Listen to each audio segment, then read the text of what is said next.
I first met Clyde 10 years ago at a small diner in Christiansburg, Virginia.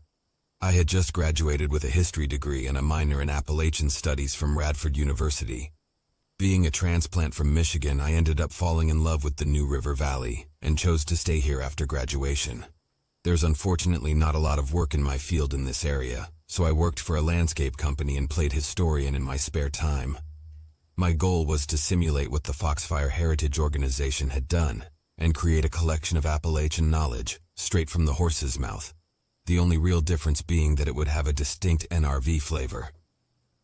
This brings me back to Clyde. While there are a few heritage sites and museums in the NRV, I've learned that the best knowledge of any area comes from the people that have lived there their entire lives. On my days off, I'd scour the Bergs, Blacksburg, Christiansburg, Radford area, trying to find older folks so that I could ask them their stories. The day I walked into that diner in Christiansburg and overheard an older man telling anyone who would listen all about the proper way to press sorghum, I knew I'd found a never-ending fount of knowledge.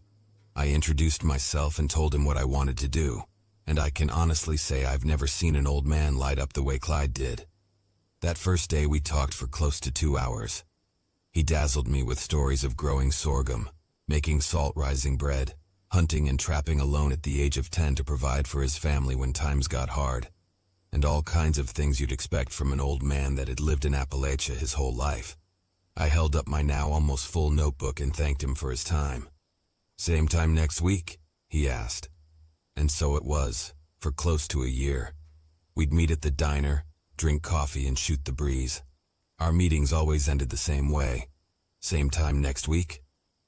I was gathering a lot of information, and I realized I might actually be able to write a book based on just Clyde's stories. That thought alone fueled my fire, and I made it my mission to finish my Foxfire-style book, to get it published, and to get as much information as I could about this area from Clyde.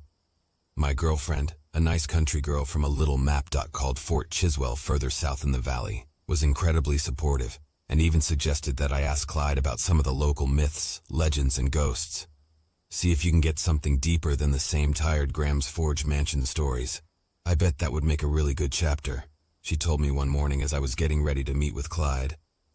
"That's not a bad idea, babe. He told me his family were some of the first settlers in the valley. If anyone knows about the land, it's that man." I met Clyde at the same table we'd sat at every Saturday for the last year. "What'll it be this time, son?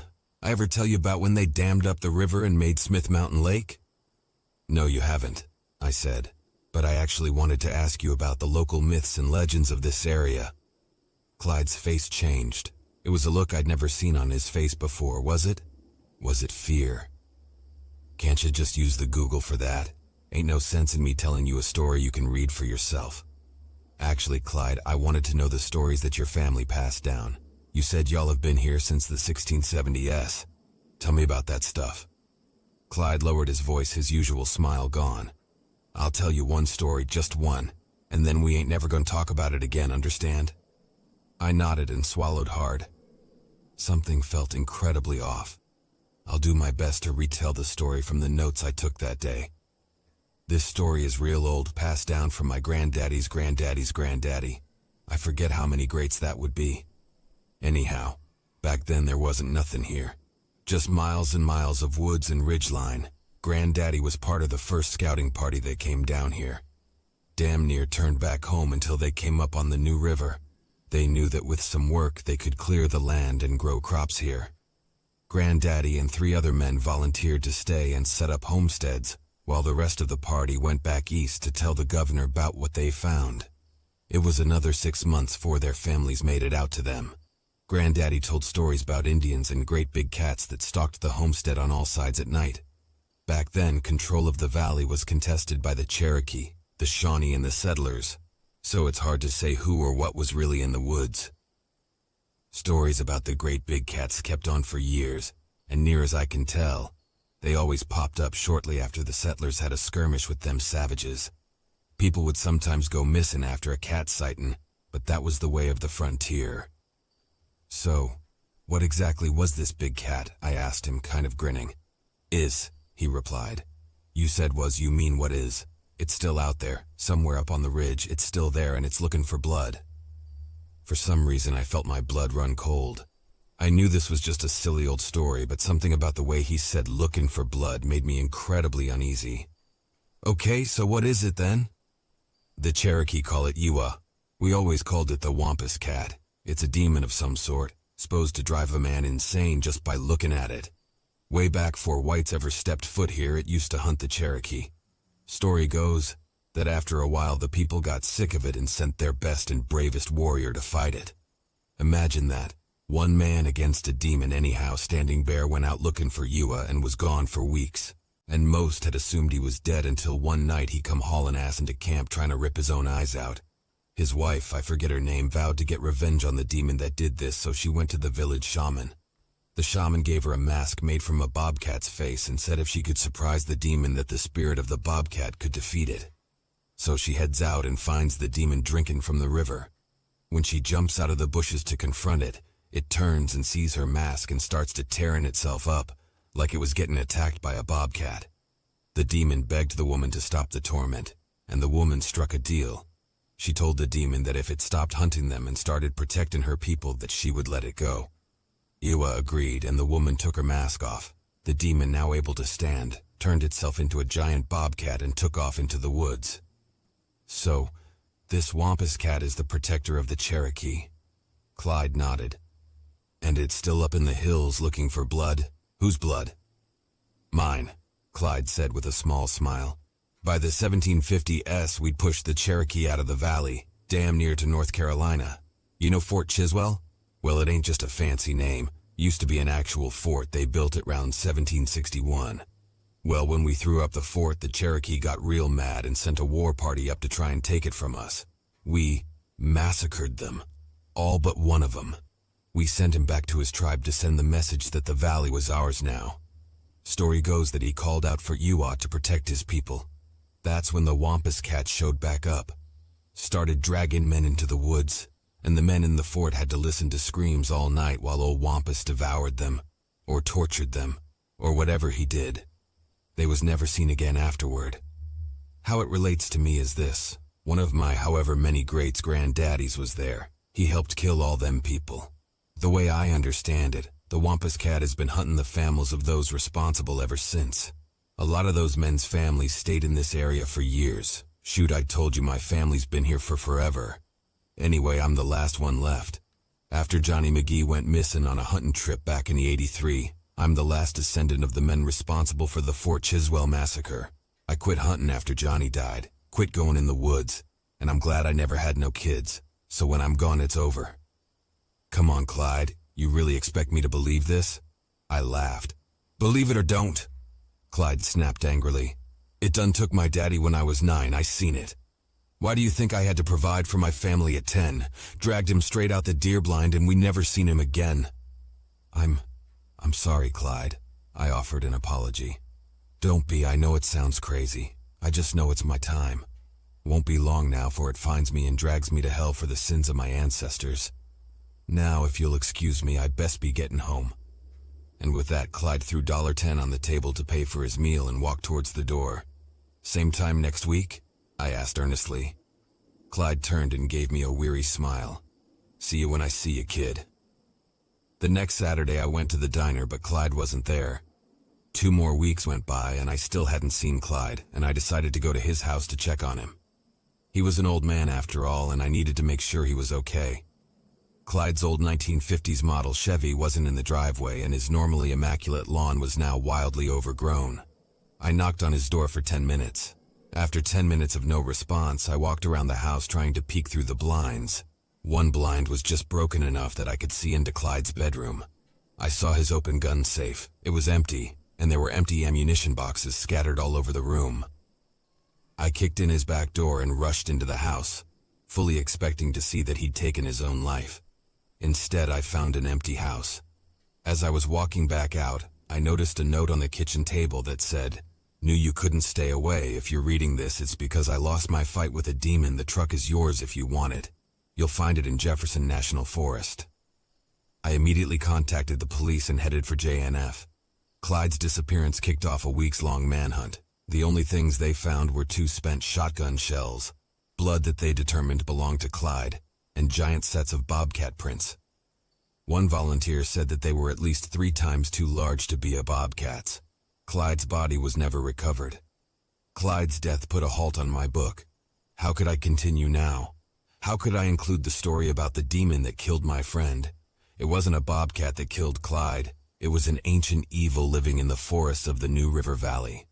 18 days ago, after posting my last story and receiving words of encouragement from you guys, I started crawling through the pages and pages of notes I had left over from my interviews.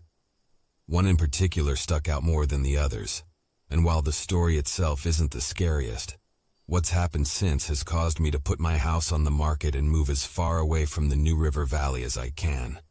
In one of my interviews with Clyde dated June 21, 2008, he told me about a time where he had stumbled upon a ghost town up in the mountains while out on a hunting trip as a kid. Again, I'll try to do it justice, and I should preface this by saying that Clyde told me this story before he told me about the Wampus cat.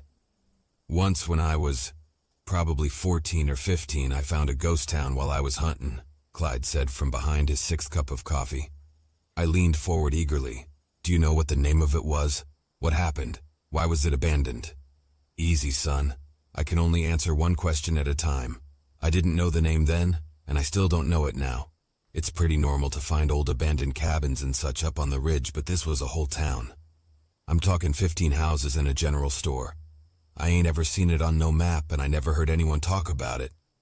Okay, but why was it abandoned in the first place? I asked, my pencil hovering above my notebook. I'll get there when I get there. I ain't done telling you about it yet, Clyde replied. Near as I could tell, it was an old coal town. Of course, I only say that because I seen the boarded-up entry further up the ridge. Anyway, being a dumb kid, I decided to poke around. Clyde stopped and sipped his coffee before continuing. I went in the general store, and I'll tell you, it looked like a damn museum just covered in dust. Nothing was out of place. All the shelves were still stocked, and there was even some Confederate notes in the till. I took them with me. Ain't never found a Civil War anything I didn't keep for myself. I hastily scribbled Civil War Minetown in my notes. Okay, so what else did you see? I went into 3 or 4 of the houses, and it was the same as the store. Everything looked like it hadn't been touched in 100 years. Everything had a thick layer of dust on it. And the real spooky part was that it looked like people had just up and left. Some of the houses had the tables set like folks was about to sit down for supper. Abandoned in. Hurry, I said slowly as I scribbled the words in my notebook. Did you see anything that could have explained why everyone left so quickly? Clyde nodded. It was starting to get dark, and I needed to get home soon or Mama would have worried. But I had to check out one more house before I left. I decided to check the house closest to the mine entry. I felt myself involuntarily shaking with excitement. From a historian standpoint, this was going to be an amazing story. What did you see? If you're pausing for dramatic effect, it's definitely working. Clyde chuckled and continued. This house was a wreck inside. Looks like it was completely ransacked. Tables was flipped, dishes was broken, everything was just destroyed. At the time, I figured some of them bluebellies, Union soldiers, had probably found out about the mine and came to shut it down. What do you mean at the time? I asked, my mouth now incredibly dry. I asked my Uncle Joe about it when I got home that evening. He told me it wasn't no Union fellas. Said he'd heard a story when he was a kid about a mining town that had been abandoned because of some curse or monster or some such. Something came out of the mine and attacked him. I felt the wind immediately leave my sails. A monster, Clyde? Really? That's all you have for me? Didn't say whether or not I believed it. Clyde shot back with a sly grin. Just telling you what I was told. Do you at least remember where it is? I guess it wouldn't hurt to take some pictures of it if it's still there. Course I remember where it's at. Ain't no one in the whole valley that knows them hills like I do. Clyde sloppily drew a map in my notebook and put a large X where the town was supposed to be. X marks the spot, son. And with that, Clyde called the waitress over to get his check and asked me, same time next week? I nodded and smiled, but I felt defeated. Sadly, that was as far as my adventure went. That is until recently. After some of you told me I should revive my book to honor Clyde, I decided to find that ghost town. 2 weeks ago, I set out in search of the mine. Following Clyde's sloppy map proved difficult but not impossible. I drove for what felt like an eternity and found myself on a back road somewhere between Pearisburg and Narrows, very close to the West Virginia border. Clyde's map had proven true up until this point. I saw that I should have been approaching my next and final turn and slowed down. I passed the same small opening in the tree line probably 5 times before I realized that was the road I was supposed to be on. I gently urged that old 1950s Chevy Clyde had left me up the hill. After about a quarter of a mile, the road ran out and I was met with nothing but trees. Of course, why wouldn't I have to hack my way through the boondocks? I muttered to myself as I climbed down from the cab. I grabbed my camera, my Nalgene bottle, and a small mag light, and started picking my way through the trees.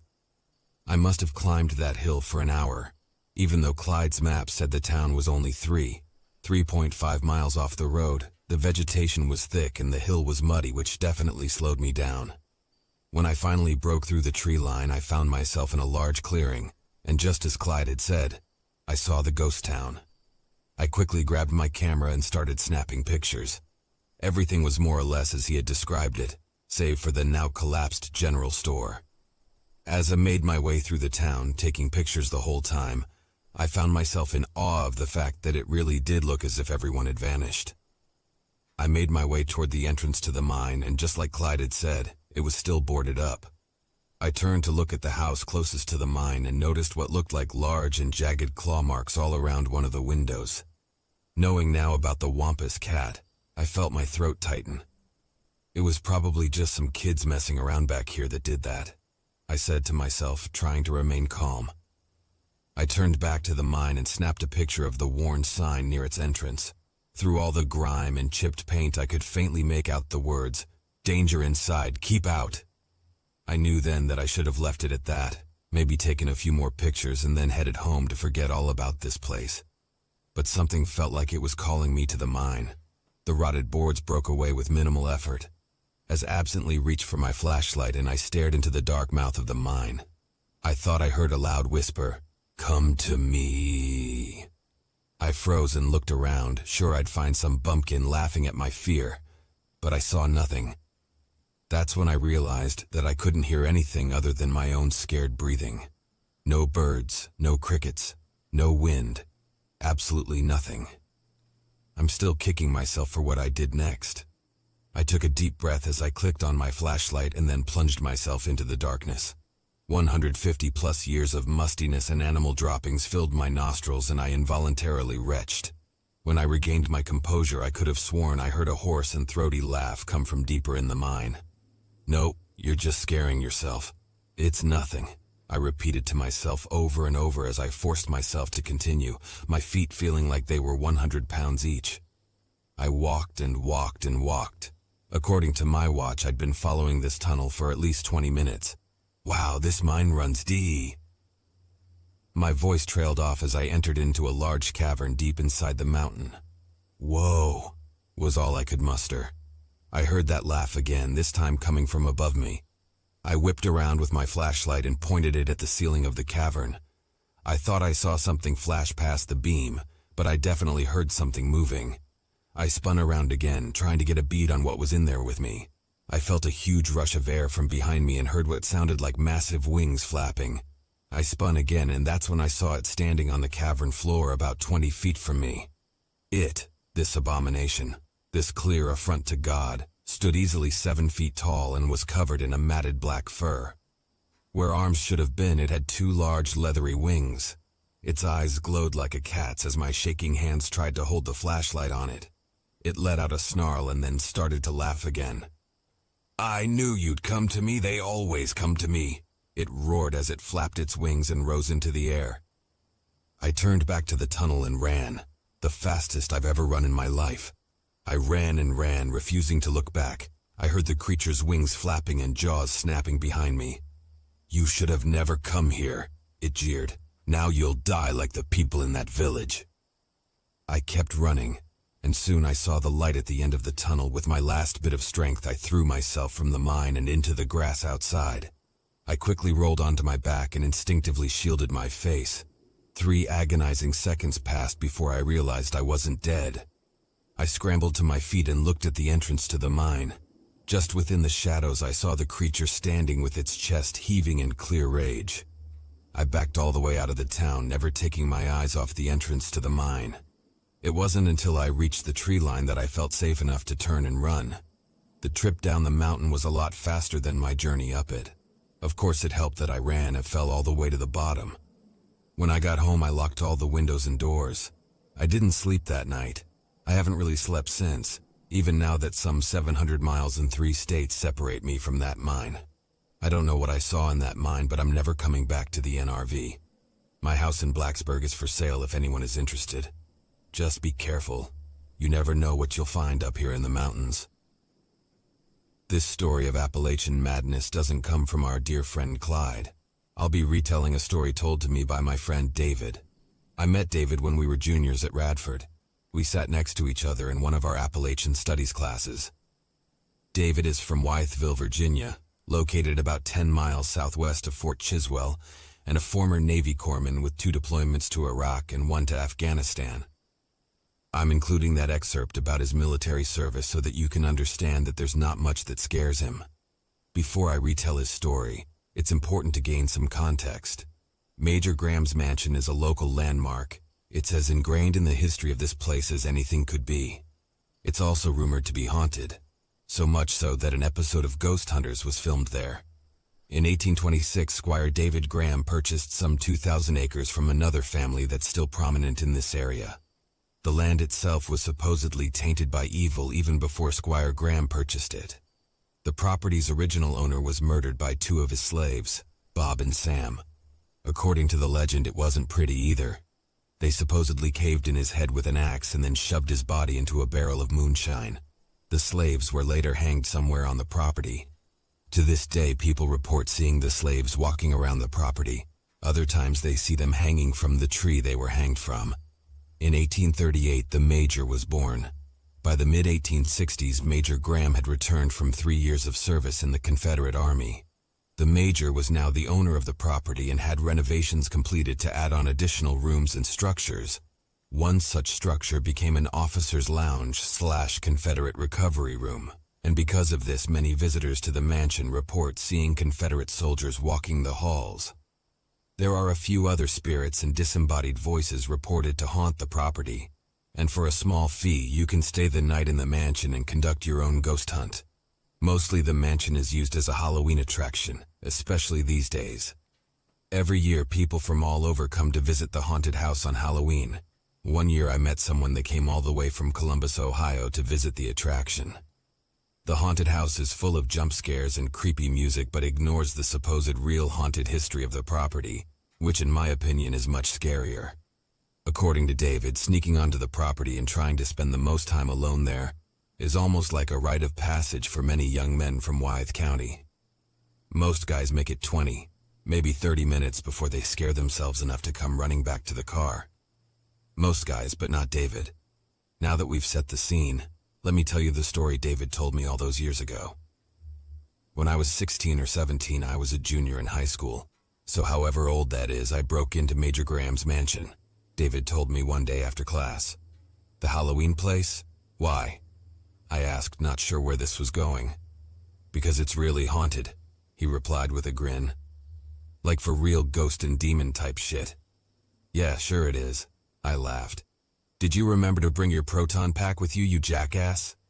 David wasn't smiling anymore. No man, I'm serious. We saw things there. Real fucked up things. I had to hear this story. David had a flair for embellishment.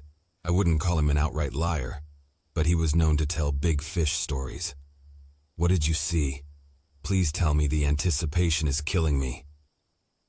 You're a real asshole sometimes, but I'll tell you. So like I said, I broke into the mansion when I was younger. I don't know what I was thinking. I don't know why I even thought it would be fun, but I did it. Me and a few buddies drove back there one night. It must have been close to midnight when we got out there. We had to ditch the truck pretty far from the mansion because we didn't want anyone to see the headlights. So we stumbled through the trees for a while before we came up on chain link fence at the back of the property. My buddy Chunky, he wanted to cut the fence since his fat ass couldn't climb over, but we ended up getting him over it.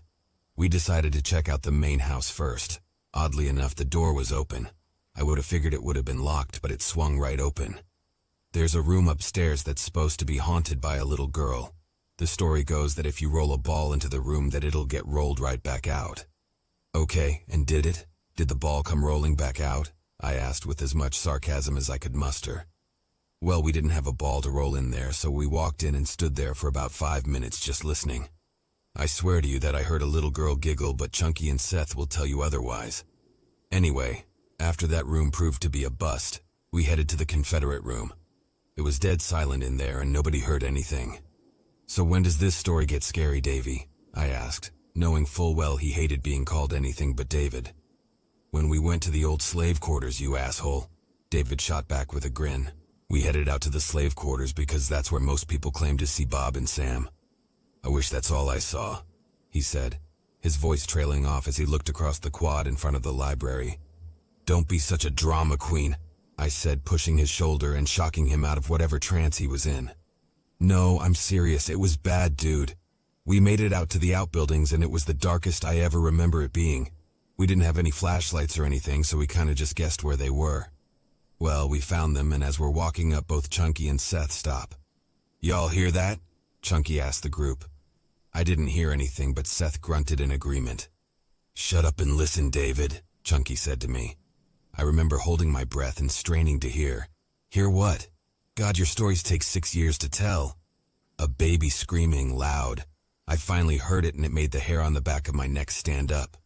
It was otherworldly, yeah, that's a good way to describe it. We had no business hearing a baby screaming and it worried me. Part of me said to run, but the other part of me told me I had to help that baby. So I ran into the building. Now his story was starting to creep me out. I couldn't think of anything smart-ass to say, so I just nodded. I saw the outline or silhouette, whatever you want to call it, of like a toddler. Looked to be about the size of a 3-year-old. I called out, "Hey buddy, are you okay?" I realized I'd been holding my breath.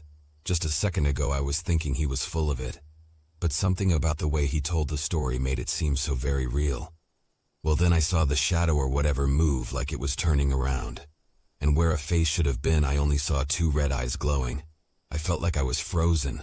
Then the shadow started to change. It got really big, really fast, and I could hear a loud growl coming from it. I turned and hauled ass out of there. Wouldn't you believe it, Chunky and Seth were already about 100 YDs ahead of me. We hauled ass for the fence, jumped it. Chunky's fat ass didn't even need help this time, and we tore off out of there. Whoa, was all I could muster. I feel like you might be bullshitting me still, though, I said, forcing a smile. I swear on the graves of the 3 guys I lost in Fallujah, he said, an oath I had learned that David held sacred. Did you ever go back there? I asked. Fuck no, I didn't, and I never will. To this day, David swears that his story is true, and true to his word, he never goes anywhere near the mansion. I visited a few times in the years after he told me the story, only for the Halloween attraction, but I never ventured near the slave quarters. Knowing what I know now about this area, I'm glad I never did. But now that I think about it, the last time I went to the haunted Halloween attraction, I thought I saw 2 guys hanging from a tree. The grisly display was a ways away from the rest of the attraction area. You guys don't think it was Bob and... No, that's ridiculous.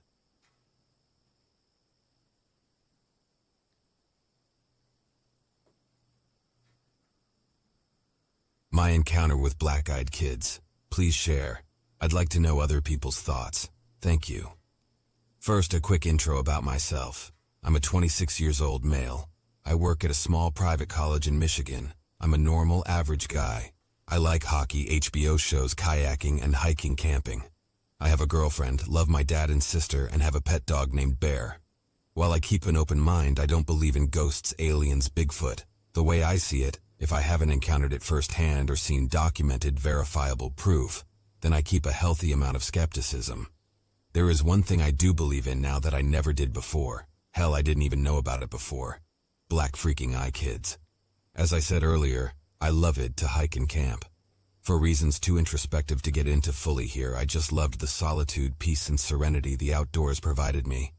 My life is not overly stressful, chaotic, or dramatic, but every once in a while a man needs to get away from it all.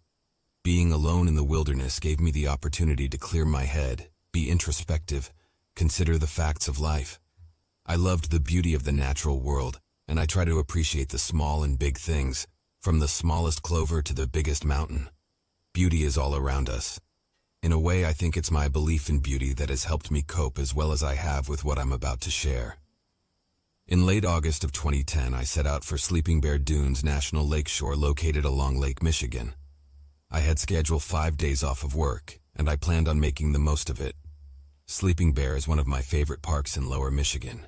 I know it to be a great place for some solitude, and having usually been abandoned by sun worshippers by mid-August, I knew I'd have most of the park to myself.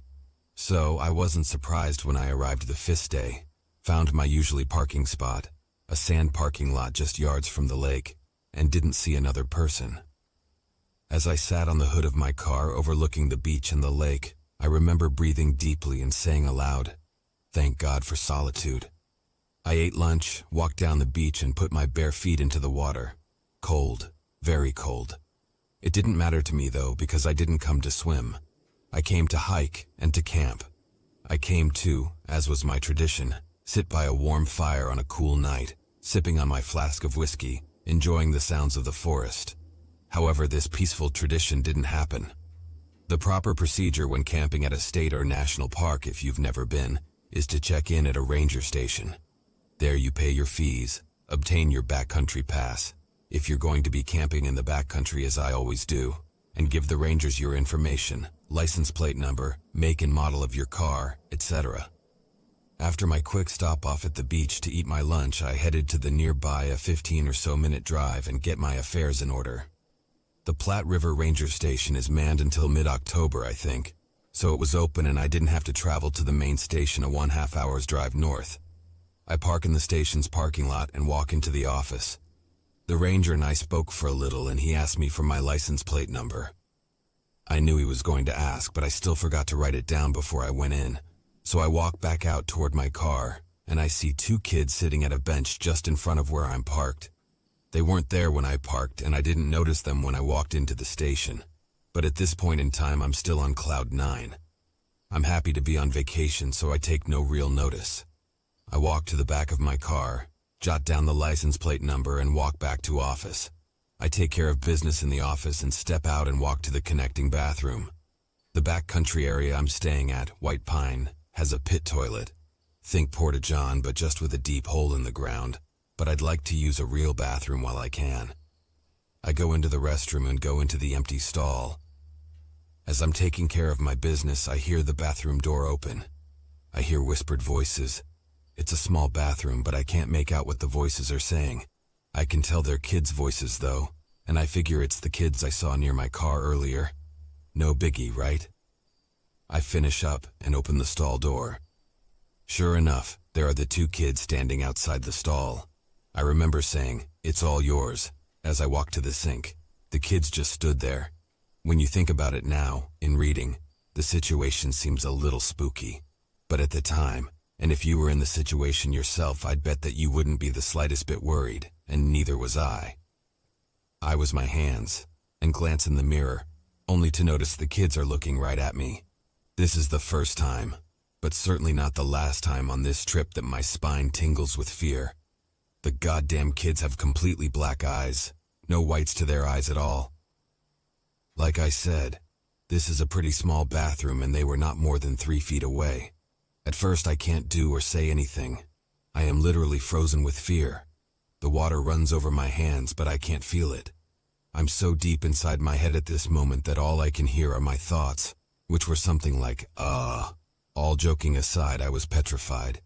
It was only when one of the kids, a brown-haired boy that I would guess was around 12, took a step toward me that my fight or flight instincts took over control from my fear. I turned off the water, why I bothered I don't know, habit I guess, and moved a step back from the kids and toward the door. Seemingly sensing my fear, the boy didn't take another step toward me. Instead, he stopped. On retrospect, I can guess he was trying to keep from frightening me too much. "Didn't work, kid. Can you help us?" That's what the boy said when one of us finally spoke. For a moment, I did want to help. I consider myself a pretty nice guy. I'd go out of my way to help pregnant women carry groceries to their car. I'd rescue cats from trees if the situation arose. and for a while I thought that is why I wanted to help those creepy kids. I thought my sheer decency was what made me, despite my better judgment, and despite my fear, want to help them. Only since I began researching the Becks do I realize that I didn't want to help those kids. But whatever magical, mystical voodoo power they have made me want to help them. I can't tell you with any certainty how long I stood motionless thinking about helping those kids, but it seemed like an eternity. Finally, like a physical shaking of my brain, I said, "No, not right now, I gotta go." And then I left the bathroom. I remember in that 2 seconds my back was turned on those kids to me leaving the bathroom. I felt certain I was going to die. I thought as soon as my back was turned they were going to tear me to shreds. It was with knee-buckling relief that I left the bathroom and walked out into the midday sun. I walked the 15 or so feet to my car, on noodle-like legs, too afraid to look behind me. I fumbled for my keys and unlocked my door, sat down, closed the door and locked it. Only then, in the safety of my locked car, did I feel safe enough to look back toward the bathroom. Damned if the little bastards weren't standing just outside the bathroom staring at me with the big black soul-sucking eyes. I want to take a moment to explain a little bit more about myself. I'm not a big man, but I'm not small either. I'm 6 foot with shoes on, I always say, and I'm around 185 pounds. What I'm saying is I can take a couple 12-year-olds in a fight, I assume, having never actually fought any 12-year-olds since I was 12 myself. In my hiking, I've encountered odd people before. I've turned a bend in a trail only to startle a huge grizzly bear.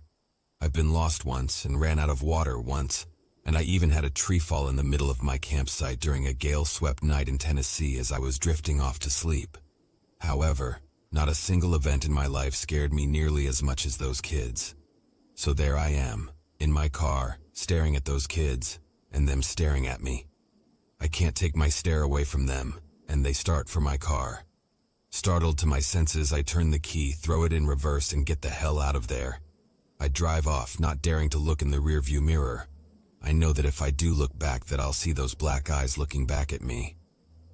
I turn onto the main road and head the short drive north to my campsite. Yeah, I know what you're thinking. Why the hell are you still camping? To be honest, I can't tell you why. I was just so much in shock that I wasn't really thinking. It wasn't until I was parked in the sandlot at the head of the White Pine Trail that my brain started functioning again. The drive home would only take 3 hours. I could make it home in time for dinner, but for some reason I talked myself out of it. Sitting in my car in the sun on the beach has a way of taking away all bad feelings. I just talked away my better judgment. I won't be doing that again. It's around 3 o'clock, and I know that the sun will start to set in around 3 or 4 hours, so I know I should head toward my camping spot. It's not a very long walk from the parking lot to the White Pine Backcountry Campground, but it will take around 45 minutes, leaving me just a couple hours to set up camp, gather firewood, cook dinner, and eat before nightfall. Fuck it, I remember saying to myself. I get my pack out of my back seat and take off down the trail. Now there are 2 ways to access the White Pine Campground from where I was parked. I could either head through the woods, or I could walk along the beach.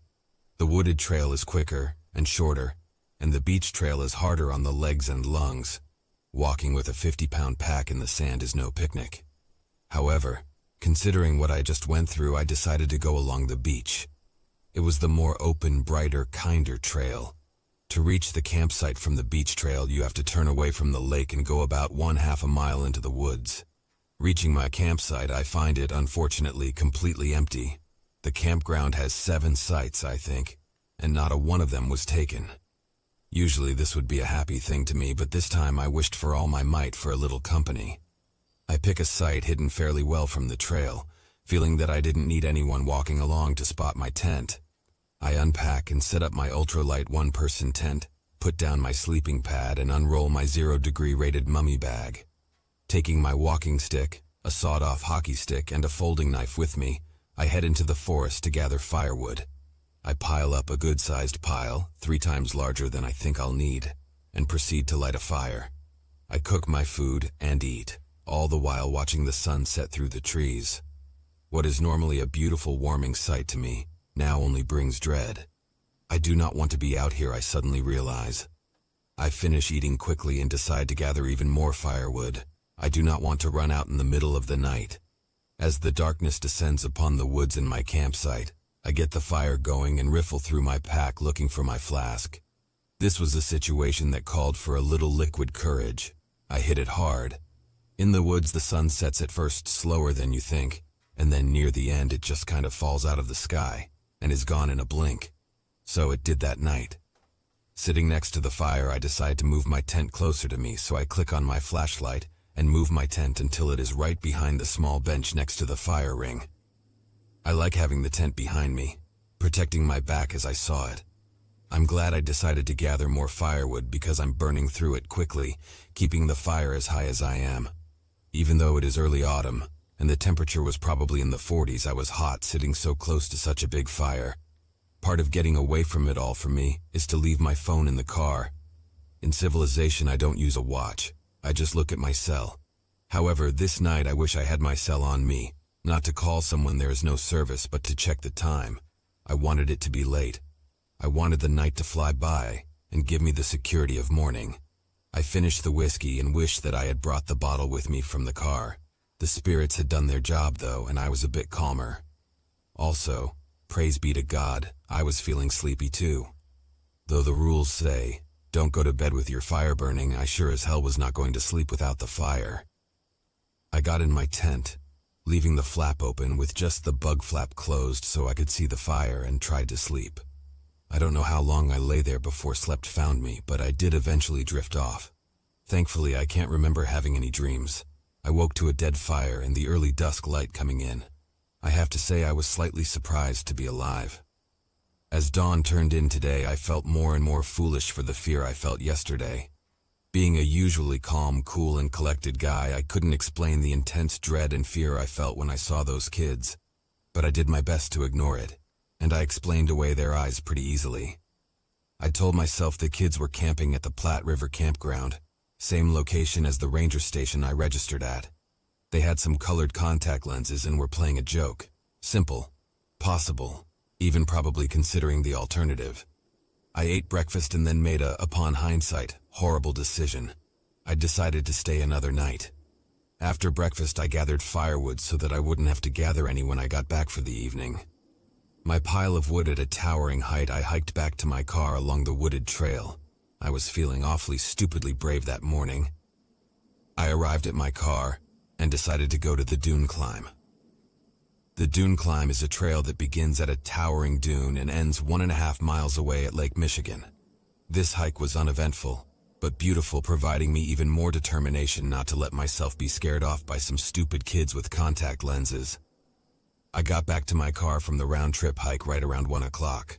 I got out my small camp stove and cooked some soup. Finished with lunch, I decided that next I would take the scenic drive. I forget the name of the road. That is part of the Sleeping Bear Dunes National Lakeshore. It's a winding drive with several scenic and educational pull-offs. It's relaxing and beautiful. I finished with that around 3 o'clock, and I decided I would head to Traverse City, just a 45-minute drive away, and do a little shopping and grab an early dinner at a nice steakhouse. This is not something I normally do while camping, but after the previous night's events, I decided to treat myself. Traverse City is a nice town to visit if you ever have the chance, just a recommendation. I went to this steakhouse just outside of Traverse around 4:30, figuring a quick dinner and 45-minute drive and an hour walk would get me to my camp at just about dusk. But that's not what happened. The restaurant was packed. I got a table fairly quickly, but the service was very slow. In the end, I didn't get out of the restaurant until dusk. Cursing myself, it began to rain as I drove back to the trailhead parking lot. By the time I was at the lot and parked, it was full-blown nighttime. Sitting in the parking lot, listening to the wind and the rain, I was pretty damn scared again. I think that if nearly all of my gear wasn't still at the campsite, then I would have just drove home and said screw it. However, I couldn't abandon several $100s worth of camping equipment because I was scared. I'm not a pussy. I gear up. Flashlight, pocket knife, water bottle, headlamp, and walking stick. Again, I had two options, through the woods or along the beach. The storm clouds blocked out most of the star and moonlight, so I would have been kidding myself to think that the beach would have been better lit, but it was still more open and provided me with a better feeling, so I took the beach path. The path is only a mile and a half long along the beach, and then another 1/2 mile into the woods to the campsite. I figured, if I hustled, I could be at my campsite in just over 1/2 an hour. I turn on my headlamp and move off down the beach. The wind is hitting pretty hard and it's pretty damn cold, but I'm prepared. My coat has a nice rain shell and I'm not getting too wet. Hiking in the dark is not smart in the best of circumstances. In this area there are cougars and bear, both rare. But the real danger is getting lost or stumbling over something and injuring yourself. However, I wasn't too worried about any of that. The animals are so rare in that area, it'd take very bad luck to get bothered by them, and the beach was clear of most debris that I might trip on. What had me worried was a creeping sensation of paranoia. As I walked, the sensation of paranoia and dread grew. I stopped every 10 feet or so to look around, lighting the tall grass next to the beach and before the woods with my headlamp. I opened my jaw and listened. You can hear better with your mouth slightly open. But I saw nothing and heard nothing. I'd walk another 10 feet and just know that someone was watching me. It was hard to hear anything over the lapping waves of the lake and the howling wind of the storm. But I swear I heard voices in the tall grass. I'd been walking probably 1 to an hour, and I knew I would be meeting off with the trail leading into the woods, and to my campsite any second now. But then my world fell apart. Having one of my strongest moments of feeling watched, I turned around, facing the direction I came, and there they were. The boy who spoke to me earlier couldn't have been more than 5 feet away, and the other boy, the quiet boy, was standing slightly behind him. Each of the boys stood motionless, staring.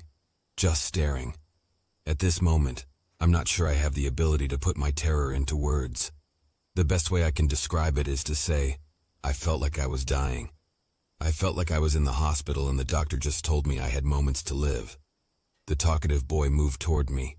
The only light on the beach came from my headlamp. Neither kid had any sort of flashlight. My LED beam flashed across their faces, reflecting grotesquely in their large dark eyes. The waves crashed and the wind blew. Help us. I couldn't speak. I couldn't move. I could barely breathe. The boy moved closer. The quiet boy stepped to the side, almost like he was slowly circling behind me, and that broke the spell. I'm not fucking helping you, I said. We're lost. We can't find our campsite. Is this a game? I asked, even though I knew it wasn't. Take us with you. Please, we'll die out here. We're afraid. I call bullshit on that one. They're scared, I thought to myself. I'm scared. You're the one with the creepy eyes, the vacant hollow voices. You're the ones with the fisheye stare. The quiet boy moved a little more. He was now standing beside me, just a couple feet away. The talkative boy was still in front of me, blocking the way I had come, blocking the path back to my car. Then things got even weirder. Okay, you can come with me, I said. I don't even remember thinking the words. They just came out. The talkative boy smiled and he reached to take my hand. The fight or flight response hit me so hard it was like a physical punch to the stomach. I recoiled at the sight of this little monster trying to take my hand. Before I even realized it, I'm running down the beach. I'm sprinting away from the little bastards, and my car as fast as I can. I don't look behind me. I don't know if they're following me or not, and I don't want to know. All I know is that I need to run faster.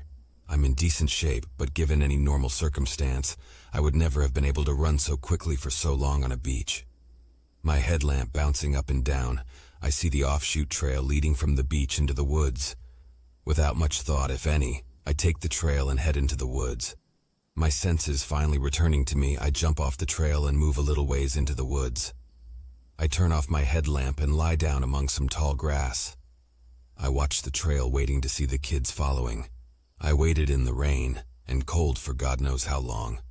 A couple hours at least. No kids. The cold was slowly creeping in. I wasn't sure if I was shivering because of the adrenaline, the fear, or the cold.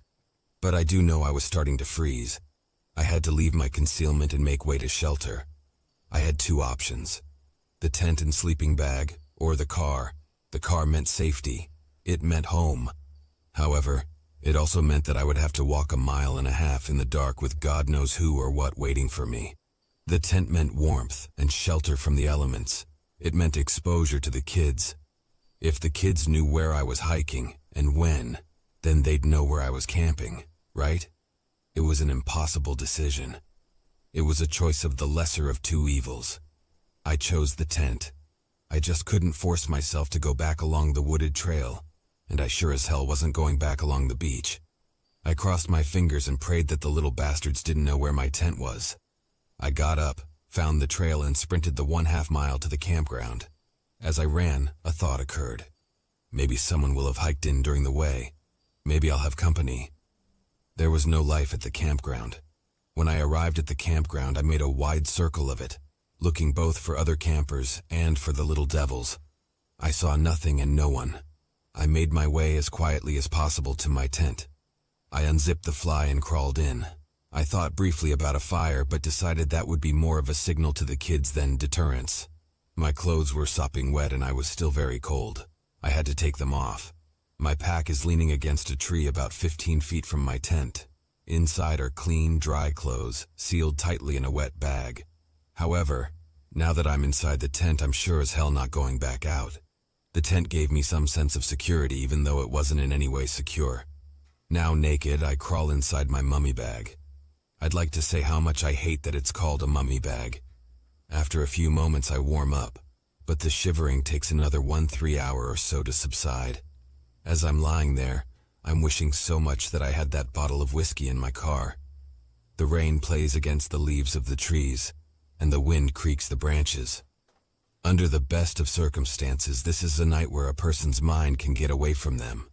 For me, it was utter terror. My imagination made every creak, every howl of the wind into something sinister. As the hours passed and my adrenaline faded, I felt immensely tired. I wanted so badly just to fall asleep. In sleep, I wouldn't know I was being eviscerated. I'd either wake up or I wouldn't. I thought it was a nightmare at first. When I heard the voice say something, I thought I was dreaming. But then sleep cleared from my head and I realized I was awake. It was still night and the storm was still biting. "Help us," an unmistakable voice said. I couldn't help it. It was a gut reaction. I screamed. I lay naked, my mummy bag zipped up to my chin. I was completely helpless. I felt like a newborn baby, my fate completely held in the hands of others. "Please let us in." "No!" I screeched, and then again. "No! It's so cold. Please let us in, mister." I stopped replying and could only sob. Like a heartbroken teenage girl. Like a woman who just learned her sister died. I sobbed. I was so uncontrollably scared that I think it helped me not pay attention to the kids' demands. At least not fully. "Let us in." I tugged the pull string on the hood of my mummy bag until I was completely enveloped. I just kept repeating, not daring to listen to the kids. The word no. No, no, no, no, no, no, no. I waited for death. I knew it was coming. Any second and I'd be ripped to shreds. The kid kept saying something, but I wasn't listening. I wouldn't listen. I knew how overwhelming their hypnotic power was. I did everything I could not to listen. I kept chanting my mantra, kept howling my nose. I don't know when I fell asleep, but the next thing I know, I startle awake. The sun is shining and I'm alive. I don't know how, but I'm alive. I look around my small tent and I don't see anything amiss on the inside. It takes me several minutes to gather the courage necessary to unzip the tent fly, but finally I do. I peek my head out but see no one. Naked, I run to my pack and grab my clothes in the dry bag. I toss some clothes on and race back to the tent. I tear it down in a matter of moments. I pack my sleeping bag and pad and tent onto my pack and take off down the trail. I decide one more time to take the beach trail. In the sun and warmth of the morning, it's an entirely different trail. The only moment I'm given pause is when I come across a duck with what seems to be its heart torn out. I took a photo with a disposable camera in my pack and move on. I arrive at my car and find it unmolested. I get in and drive home. It's been almost 2 entire months since this happened, but I still remember it all like it was yesterday. I haven't gone camping since, and I don't know if I'll ever feel safe hiking again. Maybe I'll go camping again sometime in the future. But I'm bringing a friend. No more going it alone. I, thankfully, haven't seen any more black eye kids. I don't want to posit on what they are. I don't want to think about whether they are demons or monsters, aliens or hybrids. I was interested at first. I did some research because I wanted to know if I was crazy. I don't care what you think they are. I don't care why they are. I just wanted to know that I wasn't the only one who has had this experience. I'm not, and I'm thankful for that. My advice, if you ever do encounter a Beck, don't listen to it to speak. Don't be polite in case they're just weird kids. Don't question their validity. Don't worry about looking silly or that others will think you're crazy. Just run. Run and don't look back.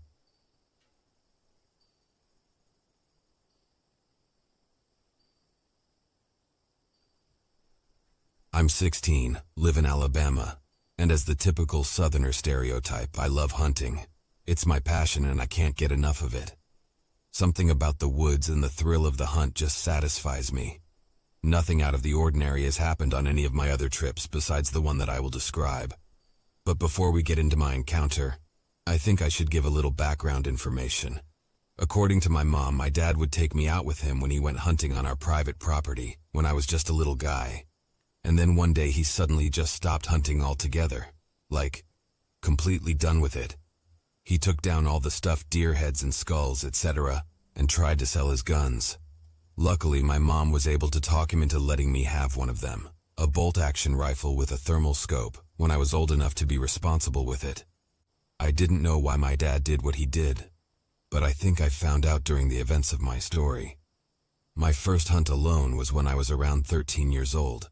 I had previously gone with my best friend and his dad, but this time I wanted to try it by myself. My dad's old camouflage treehouse was still intact deep in the woods, and I used that until I was older. Nowadays it has pretty much fallen out of the tree due to my lack of actually trying to take care of it. So, I decided to make my own way of hunting. I had just turned 15 when I put my idea into action.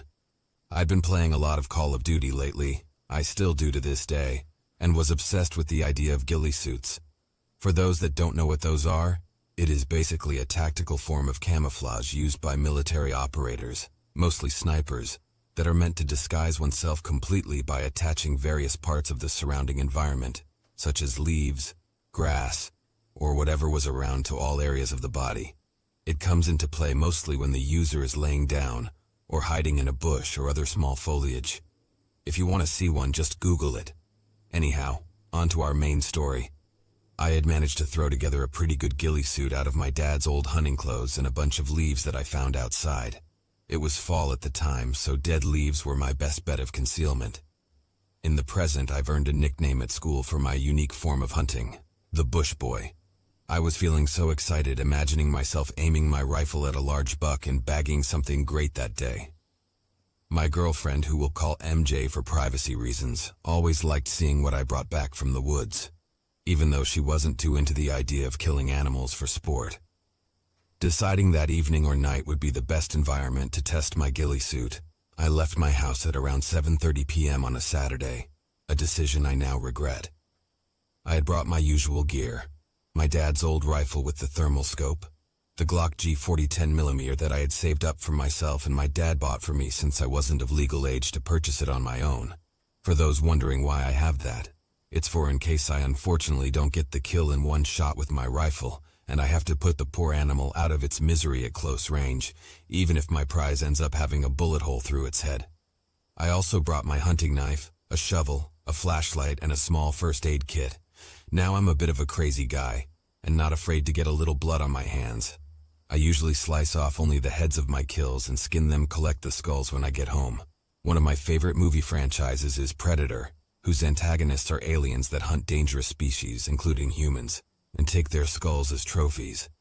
I'm a dork and love copying them, except I prefer to shoot deer, and not Arnold Schwarzenegger. But I'm not a monster, and I try to show some respect by burying the remains of my kills, hence the shovel. As I was walking into the woods to find a good spot to lay down, I FaceTimed MJ, like I usually do before I really get into the zone. She picked up immediately, and we had an interesting conversation about my new appearance. I fondly remember her repeating the phrase, "You look ridiculous but hot at the same time." When I finally found a suitable spot to lay down, we hung up after many "I love yous," and I put my shovel and first aid kit against a nearby tree. and marked the tree with a neon pink ribbon so I wouldn't lose them if I got something, and went over to it to do my work. Then I laid down on my stomach, rifle ready, and waited, and waited, and waited. By the time I looked at my watch, 3.5 hours had passed. I usually go home after about 3 hours without anything showing up, but today I was determined to catch something with my beloved new ghillie suit. About 15 minutes later, luck found me. A huge buck came wandering out of the brush around 20 yards away.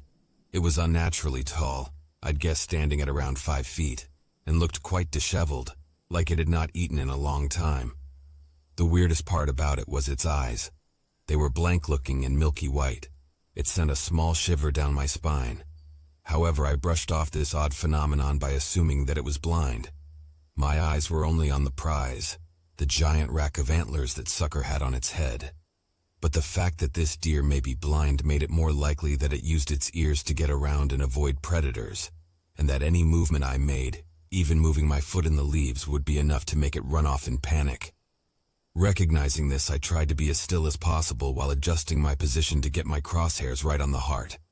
The buck was standing still as a statue, making it slightly easier to aim exactly where I knew the heart would be.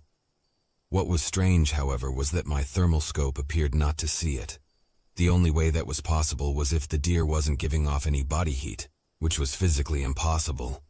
Looking through the scope, it was like the buck was simply part of the trees and bushes around it. I could only see its outline because it was standing so still. The forest had also fallen unnervingly quiet. Utter silence. Making a mental note to see if there was anything wrong with my scope when I got home, I lined up my shot and pulled the trigger. The bullet hit the deer dead in the spot I had been aiming for, and I saw a burst of scarlet come from it as the muzzle flash from my gun briefly lit up the almost pitch-black environment. I listened for the thud of the deer as it fell to the ground, screaming in pain, before I stood up and let out a cry of triumph. Even though my ghillie suit hadn't really been of any use since the buck was seemingly blind, I was still happy that I had managed to bag something this big. I turned on my flashlight and walked over to the tree where I left my other gear, where I now laid my rifle before taking out my hunting knife and twirling it around in my hand. Illuminating the spot where the deer had fallen, I noticed that it was still moving. Sighing and feeling disappointed that this trophy wouldn't be entirely intact when I finally claimed it, I pulled out my handgun and turned the safety off before walking towards the still struggling deer, intending to end its suffering with a shot to the head. However, I stopped in my tracks as the bleeding animal suddenly went quiet and it stood up, on 2 legs, like a person. I'm exactly 6 feet in height, and am one of the taller dudes at school, but this thing towered over me, standing at least 9 feet tall. And mind you, there was still about a 15 yards distance between me and the deer. Now looking closer, I observed that instead of hooves on its front legs, or hands, it had human-like hands that all ended in claws, stained with what appeared to be blood. I simply stood there looking up at this thing, dumbfounded and terrified at the abomination that stood before me. I couldn't move. I was so scared. I thought I was dreaming and squeezed my eyes shut to try and make myself up. But then the creature opened its mouth, revealing a set of huge and razor-sharp teeth, and screeched. It was the most horrible noise I have ever heard in my entire life. It sounded like a combination of a younger woman screaming at the top of her lungs and a mountain lion's roar. I was still stuck where I stood, eyes wide. Suddenly, the thing fell back to all fours and started scuttling towards me like a spider, its body and head low to the ground. It was then that I was finally able to turn tail and sprint at top speed back towards the familiar direction of my house, not caring that I was leaving my dad's precious rifle and other items behind. I'm pretty sure that if I ran that fast again, I could outrun Usain Bolt in his prime. But all the while, I could hear the monster right behind me, still screeching its horrible screech. At one point I felt a sharp pain in my calf, but it didn't slow me down one bit. Thankfully, I spied the lights of my house through the trees.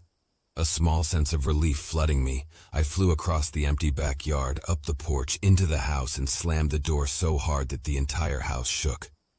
I rushed over to the window and ripped the curtains away, but there was nothing. The lights of the back porch illuminated an empty backyard. The deer was gone. Vanished. Still not convinced that I was safe, I hastily zoomed all over the house, locking every door and window, and triple-checking that they were indeed locked after I finished. Once again, I found myself at the back door. But suddenly I heard a voice behind me. "You saw it, didn't you, son?" It was my dad. He was standing stock still on the stairs in his pajamas, staring right at me without blinking. Adrenaline was still pumping through my veins and I was still on high alert. After thinking for a moment, I gave him an answer. No. What? I just got startled by a grizzly. Yeah, a grizzly snuck up on me. I think I'm going to go to bed though. I slowly walked up the stairs to go to my room, my dad still standing there unmoving and silent, watching me go up the stairs until we couldn't see each other anymore. As I arrived in my room, a pleasant surprise awaited me.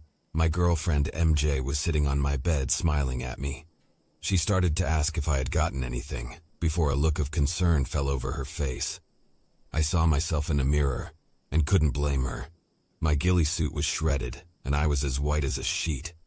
By then, the adrenaline rush had started to wear off, and I started shaking and trembling violently. MJ quickly got up and helped me lay down on my bed. I distinctly remember her saying, "Shh," and playing with my hair, as I rested my head in her lap and just laid there gasping for air. I must have fallen asleep because the next thing I remember was seeing my alarm clock reading 1 p.m. MJ had fallen asleep, her back against the head of my bed, and her fingers still touching me own head.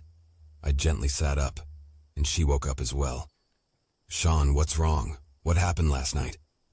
She took my hands and looked straight into my face when she asked. I didn't know what to say, what I was supposed to say.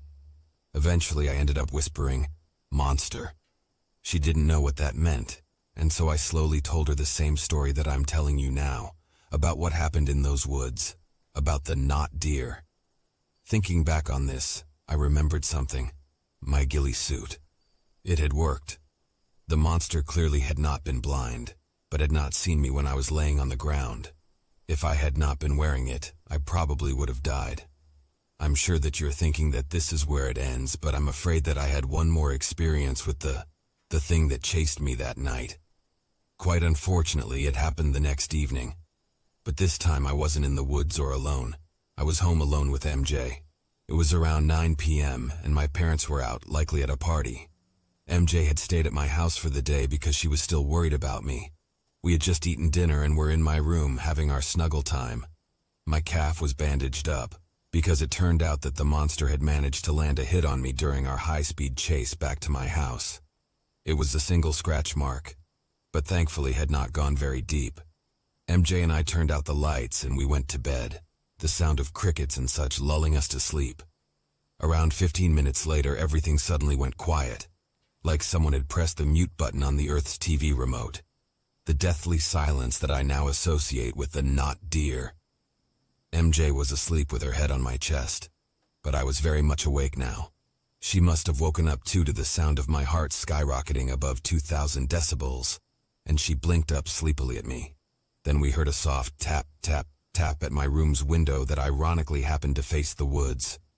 We were both frozen in fear, listening for another sound. And it came again. Tap, tap, tap. MJ looked up at me again and whispered that she was scared, so I told her to stay put as I got out of the bed. I'd left my unloaded Glock within arm's reach from the bed earlier in the morning, so I grabbed it, slipped the magazine in, and flipped off the safety. I crept towards the obscured window, dreading what I would find. Almost standing right in front of it, I peeked out of the crack between the curtains and saw what appeared to be an antler right outside the window. I quickly turned around and slammed my back against the window, realizing what was outside. MJ was looking at me with fear in her eyes, and all I could do was stare back at her. Then there was another tap, tap, tap at the window behind me before I heard a voice call my name from outside. It was MJ's voice. "Sean, come outside, Sean." It sounded exactly like her, but nothing like her at the same time. It was flat and emotionless. MJ was silently crying now, and panic whispering that it was not her speaking. Then the voice came again. "It's me, Sean. Come give me a kiss, Sean." By now I had regained my confidence and decided that I had to do something to protect myself and my girlfriend before the creature outside got into the house. So I turned around, raised my gun, and emptied the entire magazine through the window. It shattered, and I heard that god-awful screech again as I glimpsed the not deer scramble back into the woods and out of sight. I had to have hit it. I was 100% sure, but I was not going to take any chances, remembering that this thing had pretty much shrugged off a rifle round the previous night. So I tossed the gun aside, grabbed MJ's arm, and went to hide in the attic. The only thing I remember afterward is my parents getting home around 2 in the morning and finding us hiding there. My mom was quite reasonably upset that I had shot my window out, but my dad was not. He seemed to know what had happened, and went off to go order someone to replace the now destroyed window. MJ went home, and I couldn't blame her. It's been a year since this happened. MJ and I are still happily together, but we do not talk about what happened those 2 nights except when we are alone. I still go hunting with an improved ghillie suit, and I managed to recover the gear I had left in the woods during that fateful encounter. However, I always make sure that the deer I'm about to shoot is normal-sized, has normal eyes, and gives off body heat. What I believe nearly killed me those 2 nights a year ago was a Wendigo, an evil spirit doomed to walk the earth forever, fueled by rage, ever thirsty for blood, picking off those unfortunate enough to be fooled by its disguise. I haven't seen the not deer again, and I don't particularly want to. But deep down I know that one day it will appear again. When it does, I do not think it likely that I will escape it for a 3rd time. That is why I have pledged to do whatever I can to try and end this monster, whether it be by bullet or the power of Christ, when that fateful day finally does arrive.